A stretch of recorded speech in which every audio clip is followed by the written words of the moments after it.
Hola, ¿qué tal? El día de hoy hablaremos sobre el sistema auditivo y el sistema fonatorio. Empecemos con el auditivo.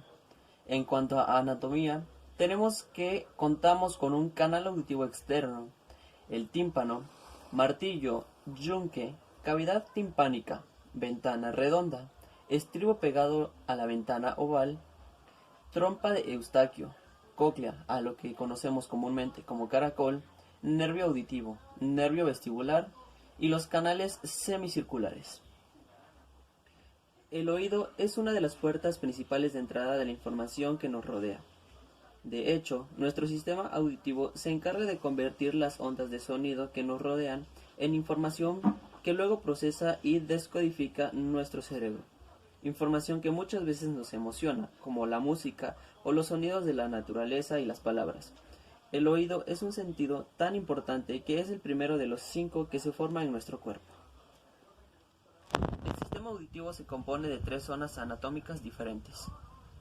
Oído interno, también llamado cóclea, que tiene forma de concha de caracol y es un conjunto de pequeños huesos que transforman las ondas sonoras en impulsos eléctricos y los transmiten al cerebro, donde los interpretamos.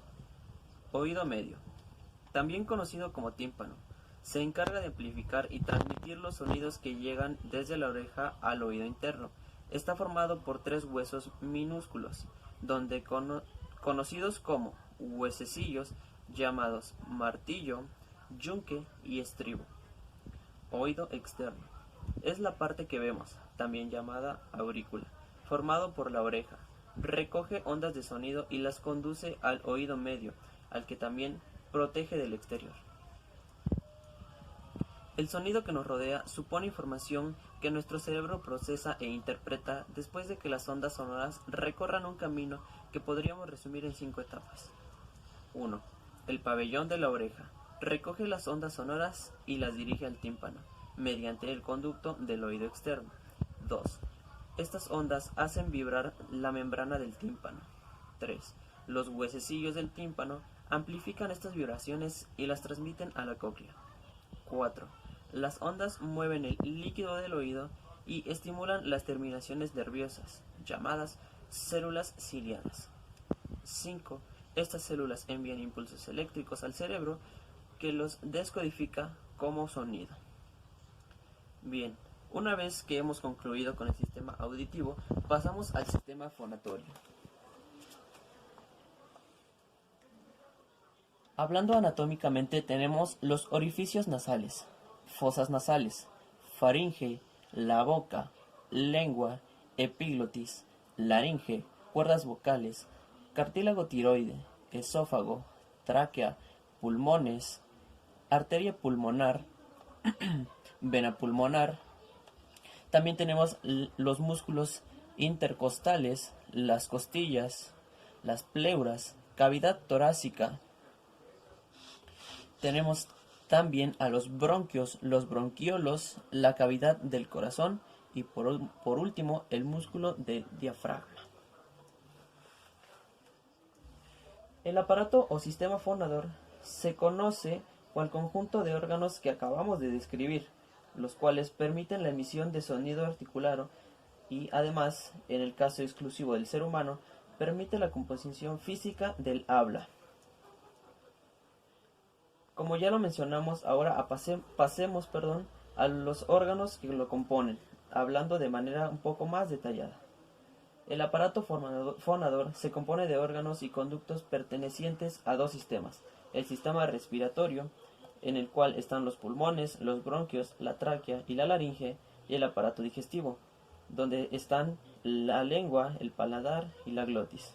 Además de que se utilizan órganos específicos de la fonación como las cuerdas vocales.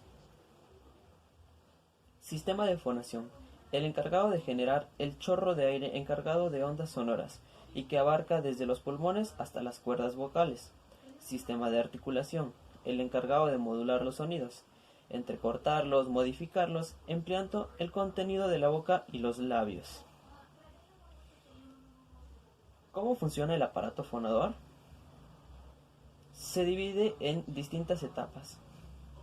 Primero, los pulmones se llenan de aire y bajo la presión del diafragma se vacían empujando un chorro de aire hacia afuera del cuerpo por la tráquea. El aire así impulsado se encuentra con las cuerdas vocales que vibran y llenan el aire de ondas sonoras. El aire sonorizado alcanza la faringe y la laringe, y en lugar de ser exhalado por la nariz, se lo dirige hacia la boca, en donde será modulado. Este chorro de aire sonorizado inunda la boca y se libera hacia el exterior luego de que los órganos de la boca se hayan colocado en la posición deseada para generar uno o varios sonidos específicos, ya que abriendo o cerrando la cavidad bucal, posicionando la lengua en el camino del aire o haciéndolo rebotar en distintas partes del paladar. La función elemental del aparato fonador es producir sonidos, que además pueden ser articulados y transformados en una cadena hablada, es decir, las palabras, gritos, alaridos, etc. La capacidad de generar sonido como rugidos o ladridos pertenece a todos los mamíferos por igual.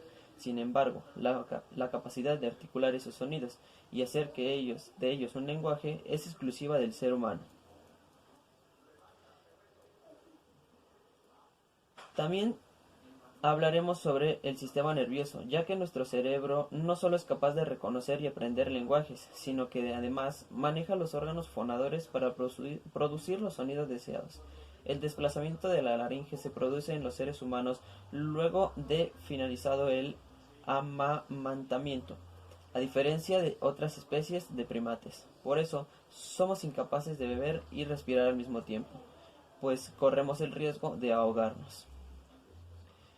Tipos de lenguaje. El lenguaje verbal, que está compuesto por dos tipos de sonidos producidos por el aparato fonador, cuya diferencia fundamental es que en un caso vibran las cuerdas vocales, y a eso conocemos como sonidos sonoros, y en los otros no, sonidos sordos. Así, por ejemplo, el sonido de las vocales es sonoro, A, E, I, O, U, mientras que en algunas consonantes es sordo, como la Q, la S, la K, la R. Bases neurológicas del lenguaje. El lenguaje es un claro ejemplo de una función superior del cerebro, cuyo desarrollo se sustenta, por un lado, en una estructura anatomofuncional genéticamente determinada, y por otro, en el estímulo verbal que le da en el entorno. Dentro de la estructura anatomofuncional participan diversos sistemas y subsistemas que actúan en serie y en paralelo. Gran parte de nuestro conocimiento sobre las bases neurofisiológicas del lenguaje proviene de las observaciones de pacientes adultos con lesiones circunscritas y sus consecuencias clínicas, afasias. A esto se han agregado en los últimos tiempos estudios con imágenes funcionales en voluntarios sometidos a pruebas lingüísticas. Según Damasio, en el lenguaje operan tres sistemas funcionales: sistema instrumental, correspondiente a la región perisilviana en el hemisferio dominante, donde tiene lugar el procesamiento fonológico.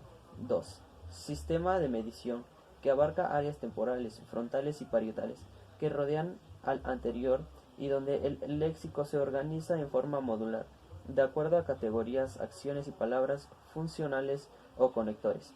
3. Sistema semántico, que incluye extensas áreas corticales de ambos hemisferios, asiento de conceptos y significados. La evolución que sigue el niño en su desarrollo para llegar a la organización neurolingüística del cerebro adulto requiere la integridad y el adecuado funcionamiento de estas estructuras predominantes ubicadas en el hemisferio dominante. Se pasa revista a las diversas teorías sostenidas en la literatura médica especializada sobre las causas y mecanismos fisiopatogénicos desde las disfasias infantiles.